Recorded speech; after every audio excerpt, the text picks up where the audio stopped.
प्रेम से। एक दिन गोपियां कन्हैया पे दौर पर जवाब दो, लाला एक बात बता हमें तू,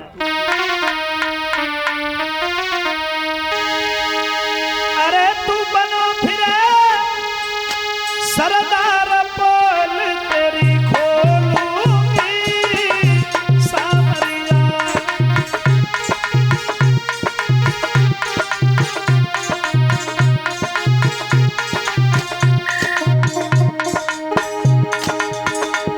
तू बिगड़ेगा नंदलाल पोल तेरी खोलूंगी सामरिया।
तो मेरा मतलब है वो स्त्री जिसका नाम है स्वरुच, जो अपनी इच्छा से चलने वाली है, उसके साथ में शादी भई। और शादी हुई कि जैसे ही आए हैं महाराज, शादी करके जैसे ही आए, बड़ी रानी को पता चला है तो बोली महाराज अपनी दासी से एक बात कही है, शुक्र मेरी छोटी बहन को बुला करके ला। तो दासी चली है और जवाब दिया है, बहन डोला से कदम नीचे रखो, आपकी बड़ी बहन आपका इंतजार कर रही है। अब तो वहां से चली, जवाब दिया कौन बड़ी बहन, मेरी तो कोई बड़ी बहन है नहीं। जवाब दिया है महाराज उत्तानपाद की जो बड़ी विवाता पत्नी है वो तुम्हारी बहन नहीं हुई? इसका मतलब घर में सौत है। अगर घर में सौत है तो मैं कदम नीचे नहीं दूंगी। कहाँ है मेरे महाराज? उन्हें बुलाओ, दो बातें उनसे करनी है।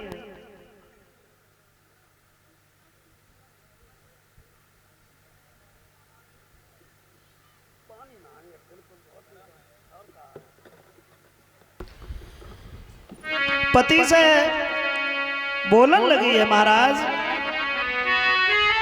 कि जब एक तुम्हारे रानी थी तो हमें व्यर्थ क्यों लाए? बभोग करन को काफी थी मोई भाड़ झोंक दे लाए।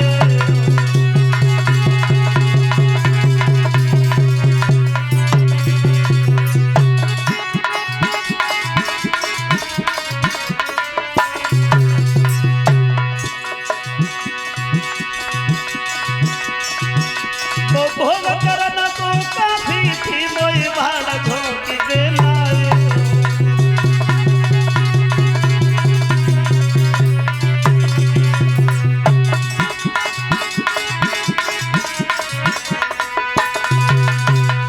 जवाब दिया है अगर एक पत्नी पहले से थी तो फिर क्यों दूसरी शादी की, क्या जरूरत थी?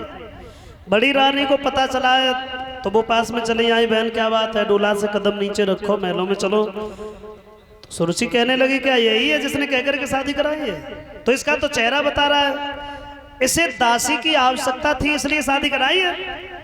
बड़ी रानी कहने लगी बहन एक स्त्री कुछ भी कर सकती है लेकिन अपने पति की दूसरी शादी नहीं करा सकती, और मैंने कराई है तो उसके पीछे एक व्यवस्था है। मेरे उधर से किसी बच्चे का जन्म नहीं हुआ और इसलिए मैंने तेरे साथ में शादी कराई है। तुम मेरी बात मानो, तू दासी की बात कर रही है तो मैं बन जाऊंगी तेरी दासी, तू महलों में रहे। अरे रानी बन के रहो अब में तेरी दासी बन जाऊंगी।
जवाब दिया है तेरे बच्चे हो जाएंगे उन्हें खिलाती रहूंगी। बोली महाराज देख लिया अभी मैं घर में घुस भी नहीं पाई हूँ, ये कह रही है कि तेरे बच्चे खिलाती रहूंगी। तो इसे बच्चा खिलाने को देगा कौन? क्योंकि ये बच्चे को मार देगी। ये नहीं जानती है कि माँ की ममता क्या होती है। जिसने ना चाखी छाछ कभी और वो दूध मलाई क्या जाने, बेटे की ममता माँ जाने एक बांझ लुगाई क्या जाने। इसलिए महाराज अगर ये घर में रहेगी तो मैं कदम देने वाली नहीं हूं। अगर हमें ले जाना है तो कान खोल करके सुन लीजिए मेरी बात। अरे हम तब उतरे डोला से पहले जा साथी को दे उनका, हम तब घुसे घर में।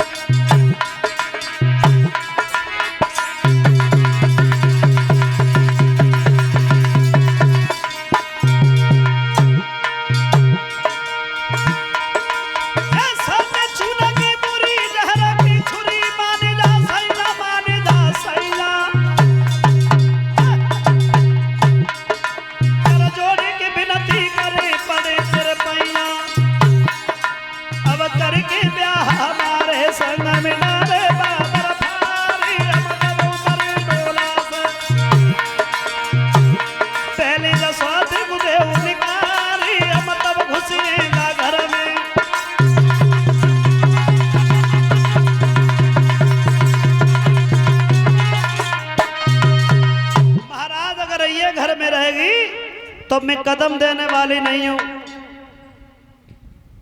तो बड़ी रानी कहने लगी अगर तेरी ऐसी इच्छा है तो कोई बात नहीं, मैं चली जाऊंगी, मैं जाकर के खेतों पर अपना जीवन व्यतीत कर लूंगी।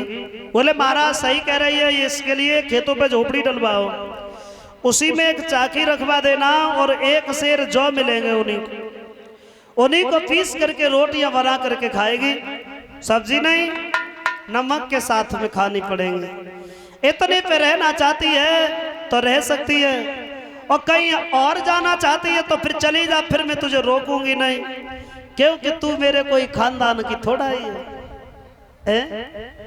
बड़ी रानी जब निकल करके चली है और रोती जा रही है और आंखों में आंसू देखे हैं तो तानपात भी रोने लगे, तो पत्नी ने अपने पति के आंसू पहुंचे, महाराज तुम काहे को रो रहे हो, ये मेरी किस्मत है।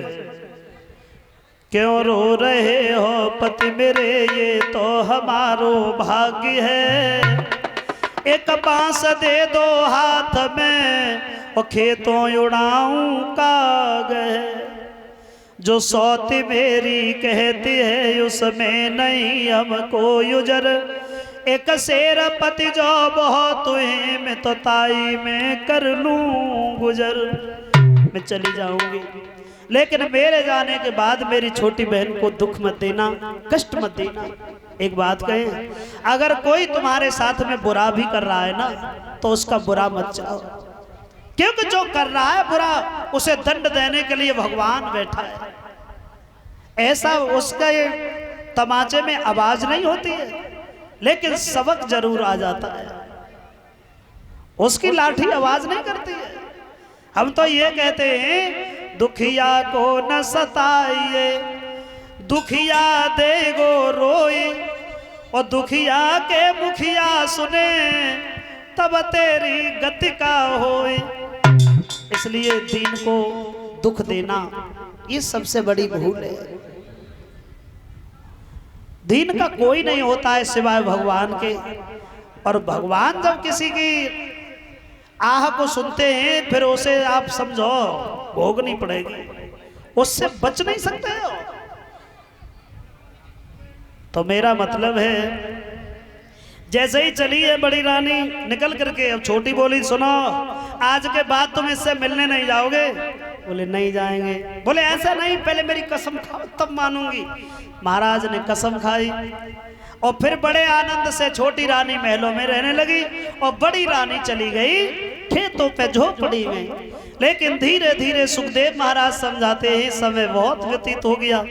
बड़ी रानी के मन में एक ही विचार है, छोटी रानी के उधर से कोई बच्चा नहीं हुआ, मेरे महाराज की किस्मत में क्या संतान है नहीं, ऐसे जीवन से तो मर जाए तो ही भला है। क्योंकि जिस स्त्री का पति दुखी हो उस स्त्री की जिंदगी कोई जिंदगी तो होती नहीं है। ऐसे मन में विचार हैं। अब रात का समय है, रात के समय उस झोपड़ी से निकल करके चली, अब तो मैं मर जाऊंगी, जीऊंगी नहीं। लेकिन क्या करें, आज तक पति को बिना पूछे कदम घर से बाहर नहीं दिया और आज मैं मरने जा रही हूँ, इतना बड़ा फैसला उन्हें बिना पूछे कर रही हूँ, तो और करें भी क्या, ये हमारी व्यवस्था है कि मोई याद पिया तेरी आई रही है,